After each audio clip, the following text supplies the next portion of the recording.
Bonjour, bienvenue au podcast du bruit à mes oreilles. C'est Alex, votre co-animateur avec... Jack, l'autre co-animateur. Comment ça va, Alex? Ça va super bien, toi? Ça va super bien. Yes, passe une bonne semaine? Oui, toi? Oui, tranquille. Tu as des changements dans ta vie? Non, pas grand-chose, toi? Pas grand-chose non plus. On travaille toujours dans le Nord, puis ça reste à ça. Toi, l'école, ça va bien? Ça va bien, c'est chiant. C'est chiant. Mais ça va finir bientôt. Yes, lâche pas, t'es capable, tu fais un beau projet en plus. Merci. Bon, fait qu'aujourd'hui, on est réunis pour vous parler de ton band préféré jusqu'à date, j'imagine. Oui, c'était ma demande. C'était ta demande spéciale à toi. Je sais que toi, t'aimes pas trop ça. Between the Buried and Me. Un groupe de métal progressif. C'est plus ce genre-là que j'ai de la misère. Ouais. C'est bon, c'est un bon album, mais ouais, j'ai eu un petit peu de misère avec le style. Ouais, c'est métal progressif originaire de Winston-Salem, en Caroline du Nord. Le band est sur Metal Blade. Le label, c'est Metal Blade. Les membres du band, il y a Tommy Gill Rogers, Paul Wagoner, Dusty Waring, Dan Briggs et Blake Richardson. Les gars ont, je vais vous dire combien de CD. 8 et un 9e qui va sortir au mois de mars prochain. J'ai tellement hâte. D'après moi, il va y avoir un Jack qui va faire la file aux frites en avant de Sunrise. On va faire la file sur mon Python iTunes, peut-être. Sur ton Python iTunes. Tu peux toujours te le procurer par là. Mais t'es un gars au physique, là. J'ai remarqué qu'aujourd'hui, t'as amené le vinyle pour pouvoir en parler. Oui, c'est ça. Moi, sûrement commandé l'autre vinyle aussi. Je peux-tu te poser une petite question indiscrète de même? Ben, j'ai peur, mais vas-y donc, ouais. Combien? 35, 40 Oui, je sais même pas. Non, mais je pense moins que ça. Moins que ça? Ouais. Ben, peut-être 30. Peut-être 30. Assez un fan. J'aurais pas payé ce prix-là. C'est un double. Un double? Ouais. Eh oui. Bon, fait que tant qu'à parler, tant que t'as ton vinyle dans tes mains, tu veux-tu nous parler un peu de la pochette? Ouais, mais avant ça, on va parler de quel album qu'on parle. Ah oui, c'est vrai, on n'a même pas dit. Coma Ecliptic. Yes. Qui est l'album qui est sorti en 2015. Donc, l'album, en fait, moi te le montrer. Yes. Oui, je les regarde toujours, les pochettes. C'est le chanteur du groupe qui lévite dans le désert. Ok. En jaquette d'hôpital, avec des fils branchés après sa tête. Ça représente bien le space du groupe. Là, je suis en train de me placer. Parce que tu vas peut-être moins capoter que moi j'ai capoté, mais quand tu ouvres la pochette en envers, tu te rends compte que à l'endos de la pochette, il est connecté avec tu vois le même chanteur qui est assis dans une espèce d'hôpital du futur, qui semble être dans le coma, qui est connecté avec le chanteur qui l'évite. Fait que c'est comme si l'avant c'était dans sa tête, l'autre c'était dans la réalité. Ok. Je capotais. Tu capotais. Et quand tu l'ouvres, yes. Un gars à genoux dans du gazon avec une genre de toge, plein de boucans de mauve, tu comprends pas, mais c'est une référence à une Dayton. C'est son habit de velours. Ok. Puis qu'il expire de la boucan de mauve. C'est good. C'était ça pour la pochette. Le vinyle, t'as pas une pochette sur tes vinyles aussi? Ah, oui, on peut aller jusque là. Ouais, on peut y aller jusqu'à là. Sur la face A, tu vois 4 gars dans le désert qui tiennent des torches avec ce qui semble être encore le chanteur pendu par les pieds pendant la nuit. Ok. Vraiment space. Je peux pas te dire que j'ai compris c'était quoi tous les dessins. Puis l'autre, c'est 2 pieds rentrés dans le sable avec plein de fils qui sortent, qui semblent se brancher dans la personne, ouais. Est-ce que tu as un commentaire, toi, la première fois que tu vois? Ben, je trouve que celle-là est moins marquante que l'autre. Ouais, l'autre est plus. Celle-là avec les gars, c'est sûrement les autres membres du groupe. Ouais, probablement. Qui regardent le chanteur prêt à le brûler. Ouais, c'est comme un début d'exécution. Ouais. Ou on sait pas trop quoi. C'est assez space, mais ça va chercher l'essence du groupe. Là. C'est un groupe qui est quand même space un peu dans leur... Très space. Mais justement, la base s'appelle Coma Ecliptic. Avec ces images-là, ça donne vraiment le ton de l'album. Yes. L'album, comme on a dit, c'est du progressif. Ouais, métal progressif. Même, je dirais, quasiment du technical metal. Avec un son qui s'approche beaucoup du metalcore, du hardcore, puis du mathcore, qui est plus vraiment technique, puis comme calculé. Que genre tout le monde est sur le temps, mais c'est comme. En tout cas, je ne peux pas l'expliquer. C'est plus complexe. C'est comme complexe, puis chacun est comme sur un beat différent, mais c'est le même temps. Yes. Bref, j'ai trouvé comme un fou. La première tune, quand que l'album commence, c'est super doux. Ouais. La chanson Node, qui est juste le chanteur avec un piano, un clavier, qui chante, c'est super doux, c'est super sweet, c'est calme. Puis ça parle un peu de comme lui qui part dans une... En fait, pas lui, là, mais quelqu'un qui part dans son inconscient. Là. Puis c'est quasiment, genre, je dirais méditatif, puis hypnotisant comme ils veulent te mettre dans l'ambiance. Là, Dans l'ambiance pour le reste de l'album, là, on s'entend que avec le nom de l'album, Coma Écliptique, ouais. on s'entend que ça te donne déjà que tu t'en vas dans de quoi qui est plus planant, qui est plus space, selon moi. Puis cette chanson-là te met dans cet état-là. Là. C'est ça, je trouvais que c'était une bonne intro. Puis moi, j'ai écouté ça avec mes casques d'écoute, là. Puis... C'est immersif. Puis genre, non, je me sentais quasiment partir, là. J'ai gardé je fermais mes yeux, puis j'étais comme... Je trouvais ça vraiment bon. Puis à un moment donné, justement, dans la première tune, t'as comme une montée, un petit peu la guitare qui rentre, ça fait comme... tout part d'un coup, là. Ouais. Puis en tout cas, c'est venu me chercher. Donc, t'avais cette petite intro-là. Après ça, là, je peux dire, l'album part pour de vrai. Avec la tune Coma Machine. Puis là, c'est le bon Between qu'on connaît. Ben, que je connais. Qu'est-ce que tu Je connais? pense que je suis plus un fan que toi. Ah, définitivement, oui. Fait que, comme on a dit, des longues tunes, progressifs. J'ai trouvé ça, le son, je le trouvais super riche. Il y avait beaucoup d'instruments différents. Je sais pas si t'avais remarqué, ben sûrement. Là. Oh, genre, tu sais, t'as comme. T'as le chanteur qui joue du clavier, t'as le drum, le guitariste, c'est tous ça des musiciens vraiment bons, techniques.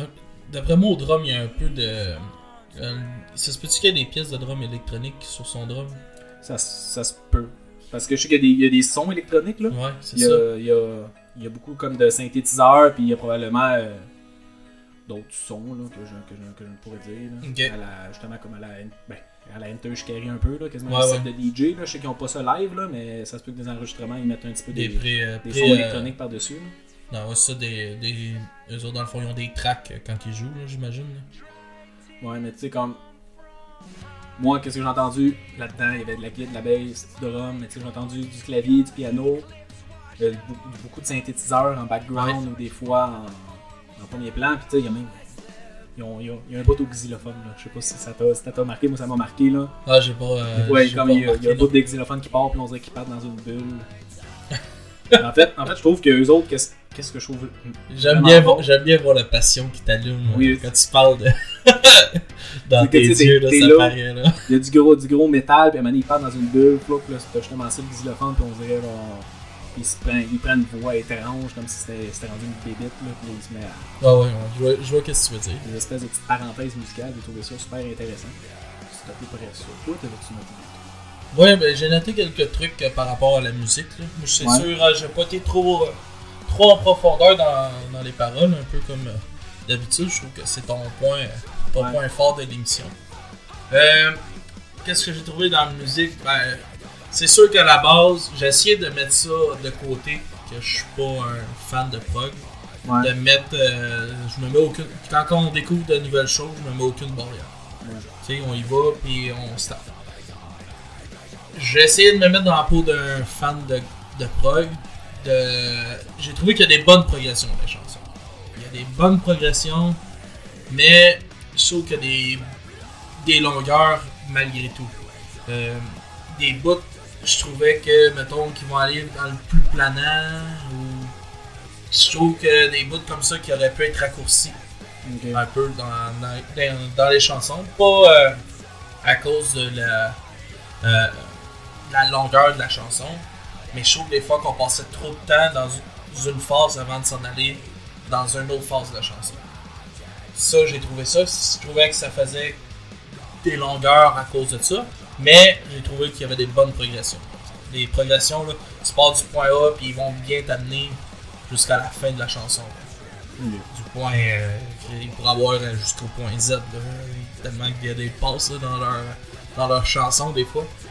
J'ai vraiment aimé le scream du chanteur. Je trouve qu'il y a vraiment un bon scream. Il y a un scream qui se comprend bien. Puis quand il va aller dans le scream, là, t'as une violence qui embarque dans la musique qui est plus le côté hardcore, comme que tu disais un peu. Il y a un scream, c'est pas un scream comme de c'est pas un scream de death metal, c'est plus vraiment un scream hardcore. Ouais. Puis j'ai trouvé ça, c'est quelque chose que j'ai trouvé vraiment intéressant d'avoir.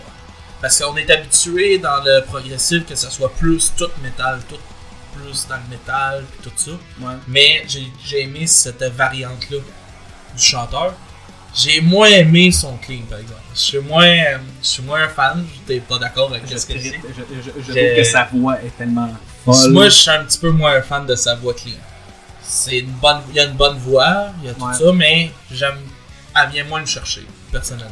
Mais pour rester sa voix, yes. Il y a quelque chose que j'ai remarqué, je dirais si t'es d'accord ou non, mais il y a beaucoup de, je dirais, des espèces de techniques de chant différents. Ouais, il y a beaucoup de variantes. Il change beaucoup sa voix dans les tunes, puis des fois, genre, j'ai comme l'impression que c'est un autre chanteur, mais non, c'est tout lui. Mais justement, t'as du scream, t'as du chant vraiment comme... Ben, tu sais... Il peut être tellement doux quand il chante. Ouais. Des fois, il chante super, pas aigu, mais il chante fort, quasiment comme si c'était pas genre un chanteur d'opéra, mais dans le genre comme plus classique. Ouais. Après ça retombe dans du gros scream. Non, je suis d'accord avec ce que t'apportes. Moi, c'est plus la voix de base. C'est comme, tu sais, quand c'est vraiment... Son timbre de voix un peu. Ouais, c'est ça. Ça qui est, mettons, tu sais, comme tu dis, il change souvent sa voix ou quelque chose comme ça. Mais il y a toujours une voix clean qui revient plus souvent. Ouais. Tu sais, qui est vraiment sa voix. Que moi, ça, j'ai moins aimé. Mais il fait des belles variantes. Il va dans beaucoup de styles.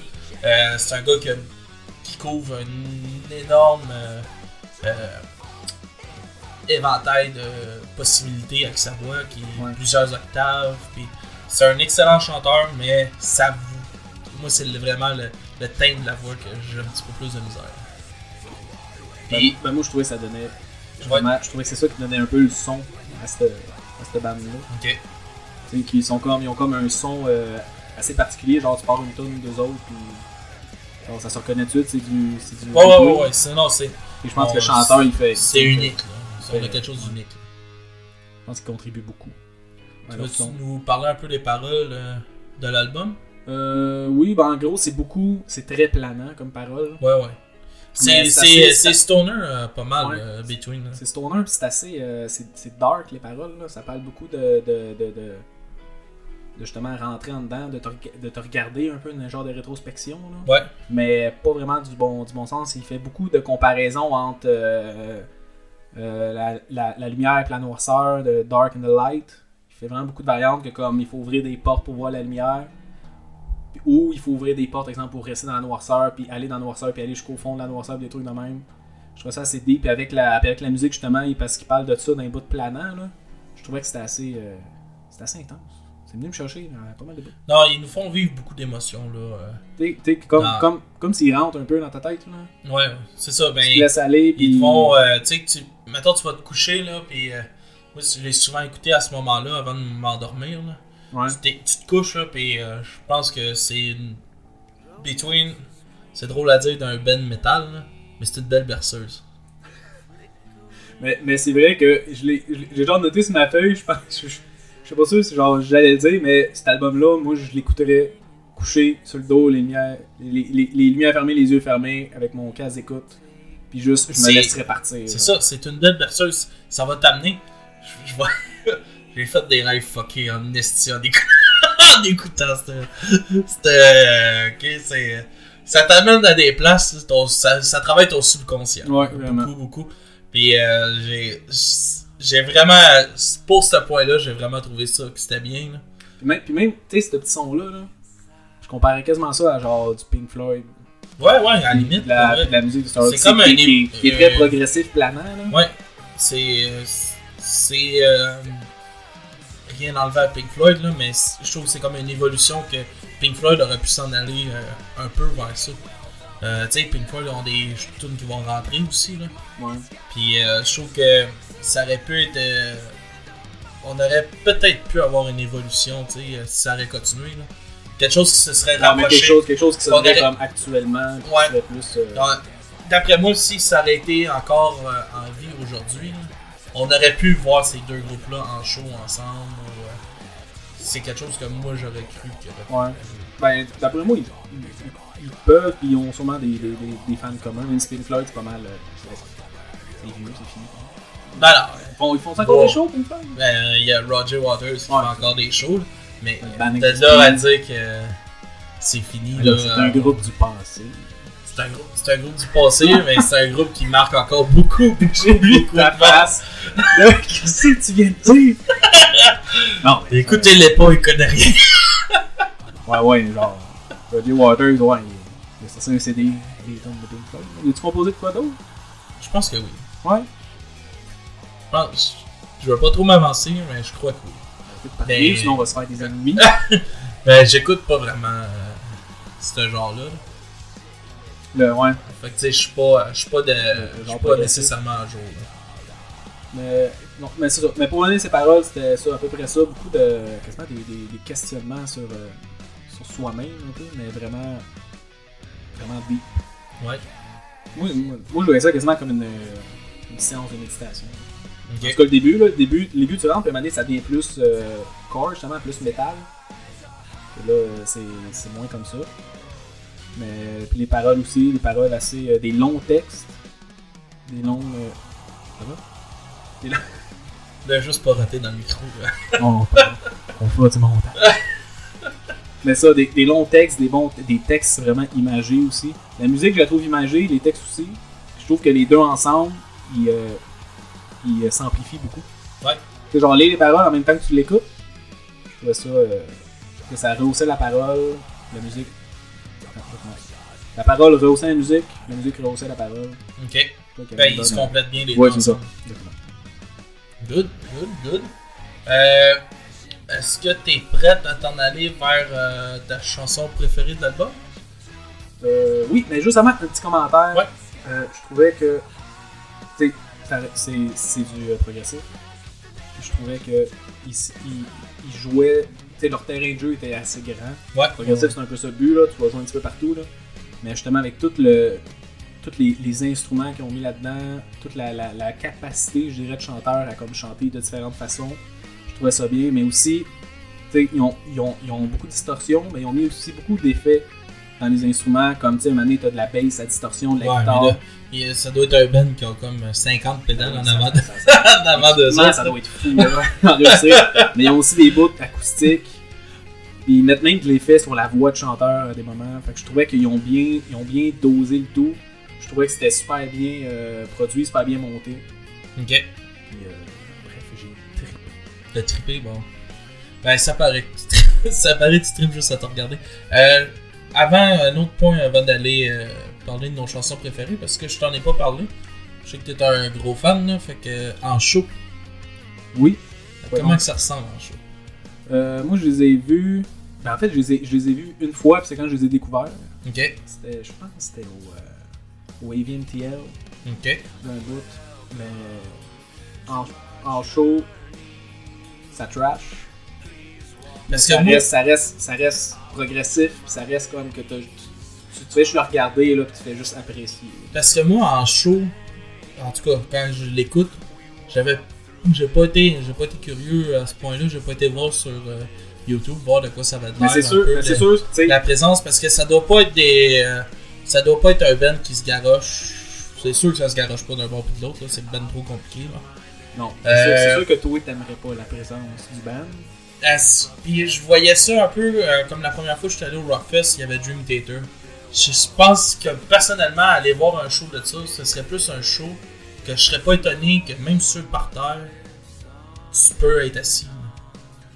Non, ça se passe bien. Puis tu sais, c'est plus. En tout cas, moi je le vois comme ça, ce serait plus un show que tu vas voir, que tu apprécies, que tu écoutes.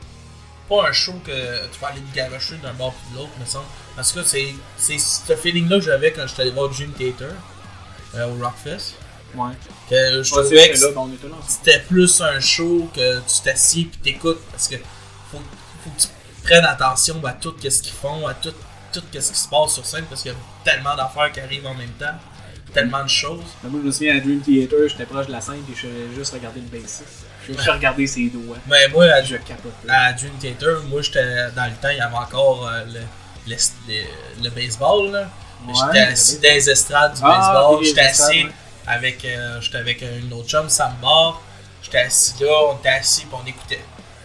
Puis on a apprécié le show comme ça. Ouais. Puis je me voyais pas, je me serais pas vu être dans le trash ou pas de même, il me semble qu'il y a... Mais c'est plus mollo, Dream Theater aussi. Non, mais... Ouais, c'est plus mollo, mais... Between the Breed and Me, tu sais, tu l'écoutais l'album, il y a des bouts que ça trash. Ouais. Mais c'est sûr que ça trashera pas tout. Je pense pas que ça va te trasher tout le long. Là, le bout solo, piano, là. D'après moi, tu le regardes, puis quand ça part, tu te fais ramasser. Ben c'est ça, qu'est-ce que je voulais dire par mon point, c'est que ça m'étonnerait pas qu'on verrait ça avec... qui pourrait être dans un show, mettons, avec Dream Theater, qui sont tout assis, que c'est des bancs, même au parterre. C'est quelque chose qui m'étonnerait pas qu'on pourrait voir ces deux groupes-là jouer ensemble. Tu as le droit à ton opinion. c'est bon. On ira en voir, puis on reviendra sur ça, les auditeurs. Tire. Je vois pas là. Attends, moi, c'est quoi la première partie? Fait que c'est quoi? C'est quoi ta chanson préférée de l'album? Cet album-là, Alex, je pense que c'est une longue chanson qui s'écoute d'une traite.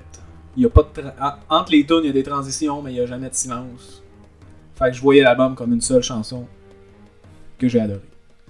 Ok, puis tu peux-tu m'en dire au moins une que je puisse te mettre pour toi dans le montage? Choisis-moi ça une. Durant ce temps-là, je vais te dire la mienne. Ma chanson préférée de l'album, ça a été The Coma Machine, qui est comme la deuxième chanson de l'album. J'ai aimé la progression, j'ai aimé les beats, j'ai aimé la violence de la chanson, c'est ce que j'ai le plus aimé dans celle-là. J'ai une chanson que j'ai moins aimée, je vais y aller tout de suite parce que je sais que toi tu vas rien dire. Oui, il y en a aucun. J'ai moins aimé l'intro là avec Node. C'est ça, Node la première? Ouais, c'est Node. J'ai trouvé que ça faisait une entrée d'album lente. Vraiment lent. Moi j'aime ça quand un album part pis c'est ça. Ça y va. J'aurais mis pas mal plus de Coma Machine en premier que Node. Mais bon, c'est pas moi qui l'ai choisi là, mais moi c'est ma chanson que je skip tout le temps. Fait que vas-y, tu peux-tu m'en donner une qu'on pourrait mettre dans le montage pour faire découvrir autre chose que juste Coma Machine à nos chers écouteurs qui ne connaisseraient pas. On va aller voir sur YouTube. Tu vas aller voir sur YouTube. Bon, ben, durant que tu cherches sur YouTube, je vais juste en profiter pour plugger notre Facebook. Vous pouvez toujours aller nous voir sur Facebook. On est très actifs sur Facebook. On publie à tous les jours dessus. On fait des découvertes musicales. On est maintenant aussi sur iTunes. Là, depuis quelques épisodes, on est rendu sur iTunes. Vous pouvez aller nous télécharger là. On est sur Google Play aussi. Et sur Podcast Addict. On est hébergé encore par Balado Québec. Fait que c'est toujours une bonne place pour nous trouver. Si vous allez sur iTunes, laissez-nous donc un petit 5 étoiles, là, question de nous faire un petit bien au cœur, là, de nous montrer qu'on fait ça et que vous aimez ça. Laissez-nous des commentaires, gênez-vous pas aussi pour nous faire des demandes spéciales. On est bien heureux quand ça arrive, là, on avait fait une belle découverte, là. On a eu The Blood Brothers, que c'était une belle découverte. On a aussi un autre qui nous a demandé du Bring Me the Horizon qu'on va faire éventuellement. Et on a aussi quelqu'un qui nous a demandé, là, ça a l'air du gars qui s'incruste tout le temps dans nos podcasts à la fin. Il nous a demandé, là, tantôt, il m'a demandé ça, là, si on pouvait y faire un petit épisode sur du Tiny Tim. Fait que d'après moi, on va rire un peu avec ça, on va avoir du fun. Non, fait que t'as-tu trouvé ta chanson? Là? Ouais, regarde. Celle-là que je vais vous faire jouer pour la fin de l'émission. Ben, de l'épisode. On passe pas à TV. L'épisode, c'est Famine Wolf. Parfait, fait que on vous laisse avec ça. On vous revient la semaine prochaine avec le groupe québécois Kamakazi. Un groupe pop-punk québécois. Fait qu'on vous laisse avec nos deux chansons. Et on se voit la semaine prochaine. Au revoir. Ok, bye tout le monde.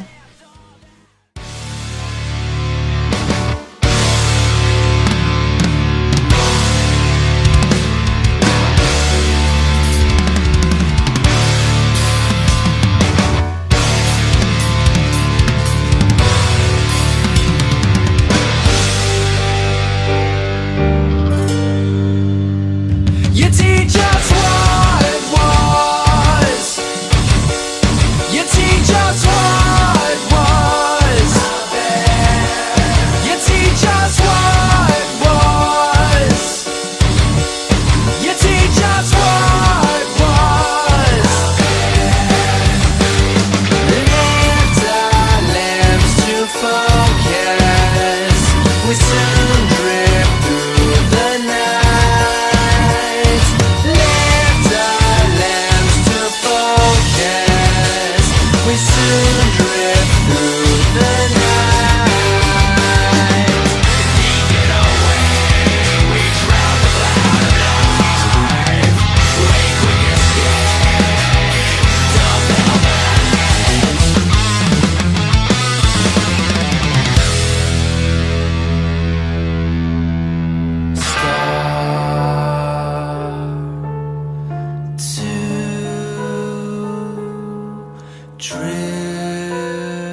Smoke fills the velvet room. No more options to go. White glimpse of pain, lying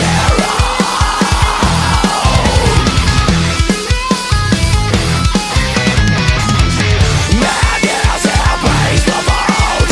Cannot wait any longer.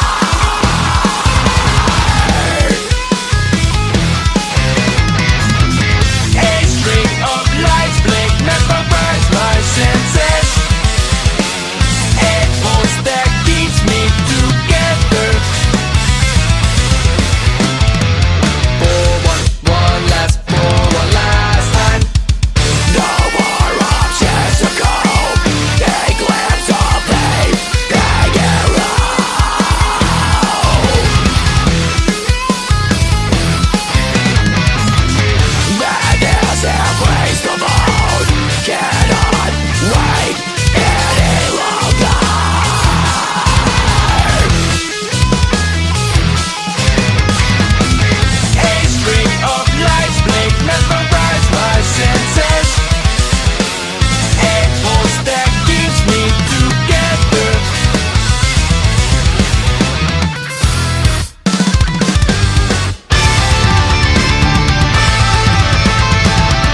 over this riding moon.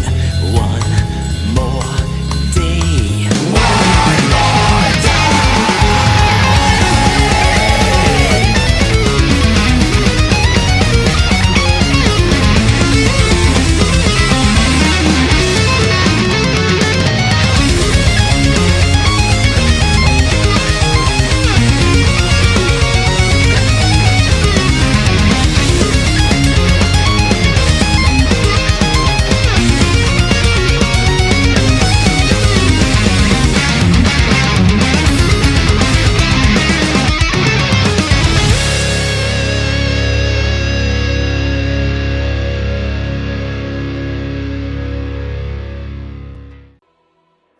Vous voulez partir sur une aventure épique? Pour ça, il faut une musique de circonstance. Et pour ça, il n'y a quoi d'autre à dire que d'écouter Oceros de Consummate King de Yuka Kitamura. Yuka Kitamura!